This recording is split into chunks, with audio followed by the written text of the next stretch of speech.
Apple ফল হিসেবে কিন্তু অনেকেরই কিন্তু খুব পছন্দের একটা ফল। আর আপেল খেতেও কিন্তু ভালো লাগে। কিন্তু আপেলের যে কত পরিমাণ গুণ আছে সেটা আসলে বিশেষজ্ঞরা খুব ভালো করে ব্যাখ্যা করেন। আর আমরা কম বেশি কিন্তু সবাই জানি। তো আমি আপেল দিয়ে এমন একটা খাবার তৈরি করেছি যেটা খেয়ে আমি খুব বেশি উপকার পাইছি। ভাবলাম সেটা আপনাদের সাথে শেয়ারই করি। তো তার জন্য আমি এখন দেখেন ৪ টা আপেল নিয়েছি, ২ কোষ রসুন নিয়েছি, ১ টা কাঁচামরিচ নিয়েছি। কাঁচামরিচটা অপশনাল, আপনারা চাইলে সেটা এভয়েড করতে পারেন। কারণ আমি এটা মুখের স্বাদের জন্য ব্যবহার করি। তো আমি এগুলোকে ভালো করে ধুয়ে পরিষ্কার করে পানি ঝরিয়ে নিয়েছি। এখন তারপরে আমি এটাকে একটা টিস্যু দিয়ে ভালো করে মুছে নিচ্ছি যাতে কোনো পানি না থাকে এগুলোর গায়ে। এরপর আমি এটা কেটে নেব। তো আমি এটার জন্য খেয়ে যে পরিমাণ উপকার পাইছি সেটা হলো যে আমরা কম বেশি গ্যাস্ট্রিকের সমস্যায় সবাই ভুগি। আমাদের প্রত্যেকের ঘরে কিন্তু গ্যাসের ওষুধ থাকে এখন।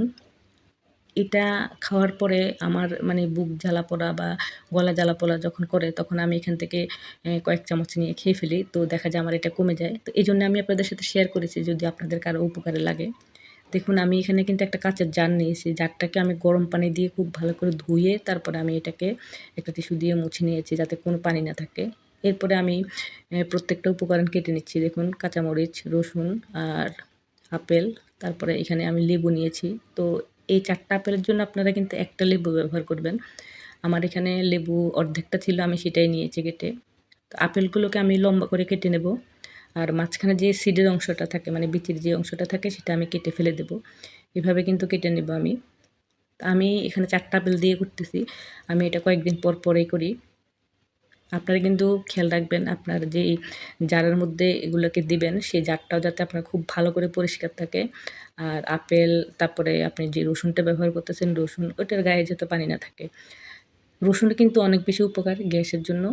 তো আপনারা এইজন্যই কিন্তু আমি আপেলের সাথে রসুনটা দিয়েছি। এখন অনেকে বলবে আপেলের সাথে রসুনটা ঘ্রাণটা কেমন জানি হবে।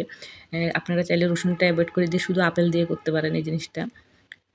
আমার আপেল কাটার পরে আমি এক ফালি লেবুর রস চিপে এখানে দিয়ে দিচ্ছি। কারণ আপেল কাটার সাথে, সাথে কিন্তু এটা লাল হয়ে যায়। এজন্য দিয়ে দিলাম। লেবুর রসটা যখন এটার গায়ে মাখানো থাকবে তখন কিন্তু এটার কালার চেঞ্জ হবে না আর। এরপরে আমি সবগুলো উপকরণ সেই কাঁচের জারের মধ্যে দিয়ে দিচ্ছি। আমি প্রথমে দিয়ে দিচ্ছি এখানে আপেলগুলো, কেটে রাখা আপেলগুলো। এটা আপনারা খেয়ে দেখতে পারেন। আপনার যখন দেখা যাবে গ্যাস থেকে প্রচুর বুক জ্বালা-পোড়া করতেছে বা পেটের মধ্যে জ্বালা-পোড়া করতেছে, তখন এখান থেকে ২ চামচ খেয়ে দেখবেন, দেখবেন যে জ্বালা-পোড়াটা আপনার কমে গেছে। তারপর আপনার পেটটা ক্লিয়ার রাখে। আপনার ওজন কমাতে কিন্তু অনেকটা সাহায্য করবে এটা। আমরা কিন্তু আপেল সিডার ভিনেগার অনেকে খেয়ে থাকি ওজন নিয়ন্ত্রণ করার জন্য, আমার পেটটা ভালো রাখার জন্য। তো এটা কিন্তু ঠিক সেমভাবে কাজ করে। আপনাদের ভালো লাগলে আপনারা কিন্তু বাসায় ট্রাই করে দেখতে পারেন। আমি কথাটা সত্য বললাম না মিথ্যা। সবগুলো উপকরণ যখন জারে দেওয়া হলো তখন আমি এর মধ্যে ১ চামচ চিনি দিয়ে দিলাম। আর দিলাম একটু লবণ। লবণটা অপশনাল। যারা লবণ এভয়েড করেন তারা কিন্তু লবণটা বাদ দিয়ে দিবেন। আর লবণটা আমি ব্যবহার করতেছি আমার আয়োডিনের একটু ঘাটতি আছে যার জন্যই কিন্তু আমি লবণটা দিলাম। এরপরে আমি ১ কাপ পরিমাণ ভিনেগার দিয়ে দিলাম। আর সেই কাপ মেপে আমি গরম পানি দিব। এটা একদম ফুটন্ত গরম পানি আমি এখানে দিয়ে দেব। দেখতে পাচ্ছেন ধোঁয়া উঠতেছে পানিটার। দিয়ে এটাকে নেড়ে-চেড়ে ভালো করে তারপর আমি ঢাকনা দিয়ে রেখে দেবো। এটা ৩ দিন পর্যন্ত এভাবে ঢাকনা অবস্থায় থাকবে। ৩ দিন পরে এটা খাওয়ার উপযোগী হয়ে যাবে। শীতকাল হলে আপনারা বাইরে রেখে খেতে পারেন। আর গরমের সময় কিন্তু আপনারা এটাকে ফ্রিজে রেখে খেতে হবে। নিচে রাখা যাবে না। তাহলে হয়তো দেখা যাবে অনেক সময় আপেল থেকে একটা বা মানে ফাঙ্গাস হয়তো হয়ে যেতে পারে আরকি। তো এজন্য আমি কিন্তু গরমকালে ফ্রিজে রেখে খাই আর শীতকালে এটাকে ফ্রিজের বাইরে রেখে খাই। তো দেখুন ৩ দিন পর আমার এটা রেডি হয়ে গেল।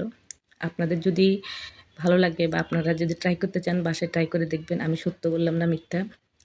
আজকে এই পর্যন্ত সবাই ভালো থাকবেন।